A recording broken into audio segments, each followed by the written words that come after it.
یاد رکھیں اللہ تین طریقوں سے دعا جو ہے اس کو آنسر کرتا ہے. یا اللہ اسی وقت دے دیتا ہے امیجیٹلی، یا اللہ جو ہے اس کو تھوڑا سا ڈیلے کرتا ہے، کیونکہ ظاہر ہے اللہ تعالیٰ اس بندے کو مزید نکھارنا چاہتا ہے. اللہ چاہتا ہے یہ میرے پاس آتا رہے، مجھ سے مانگتا رہے. یا اللہ اس کو اس کا رد بدل ایسا دے دیتا ہے کہ اس کو سکون آ جاتا ہے. اللہ تعالیٰ سے جب مانگنا ہے تو تگڑا بن کے مانگنا ہے، اتنا توکل، اتنا بلیف ہونا چاہیے. یہی تو مومن کی مثال ہے. مشرک کی مثال کیوں اللہ نے کہا ضعیف ہے مانگنے والا؟ کیونکہ اس کے ہارٹ میں ڈاؤٹس ہیں، اس کو مانگنا ہی نہیں آ رہا ہے، اس کو پتہ ہی نہیں ہے میں نے مانگنا کیسے. لیکن بلیور کے ہارٹ پہ اللہ تعالیٰ نے یقین طاری کیا ہوا ہے کہ وہ مانگنے والا بھی بہت اسٹرانگ ہے، اور جس سے مانگا جا رہا ہے وہ تو پھر اللہ ہے. اللہ سے جب مانگتے ہیں تو پھر 100% ہوپ کے ساتھ مانگتے ہیں. یہ دعا کے آداب میں شامل ہے.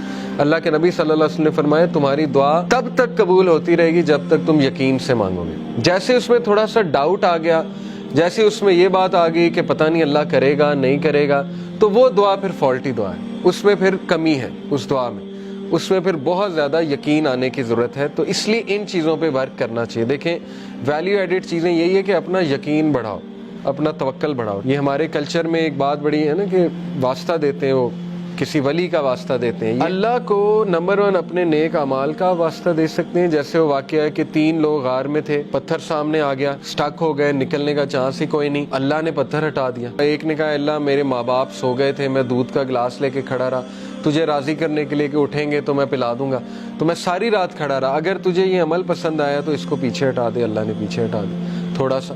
دوسرے نے کہا اللہ مجھے دعوت گناہ، میں گناہ کرنا چاہتا تھا، لیکن اس عورت نے جب میں انٹر ہونے لگا تو اس نے کہا اتق اللہ، اللہ سے ڈر جا، تو اس نے کہا میں ڈر گیا اللہ.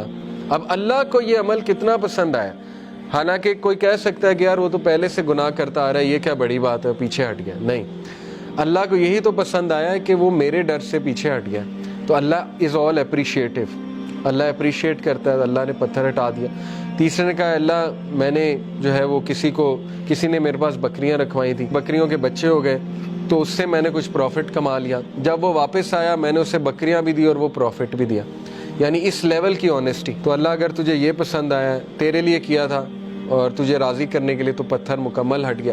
تو یہاں سے ثابت ہوتا ہے کہ اپنا وہ عمل آپ نوٹ کریں جو آپ نے خالص اللہ کے لیے کیا ہے. اچھا ہے کہ آپ نا ہر عمل پیور اللہ کی رضا کے لیے کیا کریں، کیونکہ مصیبتوں میں وہ چیز کام آئے گی. ٹھیک ہے نا، جب آپ پہ مشکل وقت آئیں گے تو آپ وہ کوٹ کر سکتے ہیں. اس میں کوئی پرائیڈ نہیں ہے کوٹ کرنے میں، بلکہ تو اچھی بات ہے کہ اب آپ اپنا ہر عمل میک شور کریں گے کہ وہ اللہ کی رضا کے لیے ہو، خالصتاً میں اللہ کو راضی کرنے کے لیے کروں. اور یہ کہ اللہ کے ایٹریبیوٹ سے اسے پکارا جا سکتا ہے، اللہ کو اس کے ناموں کا واسطہ دیا جا سکتا ہے. اے اللہ تو الجبار ہے، تو الفتاح ہے. الفتاح کون ہوتا ہے؟ راستے کھولنے والا. جب سارے راستے بند ہیں تو اللہ الفتاح ہے. تو یہ ہے اصل میں دعا کرنے کا طریقہ اور دعا کرنے کا ادب. دین کی بات پھیلانا صدقہ جاریہ ہے. ثواب کی نیت سے ویڈیو کو شیئر ضرور کیجیے. جزاک اللہ.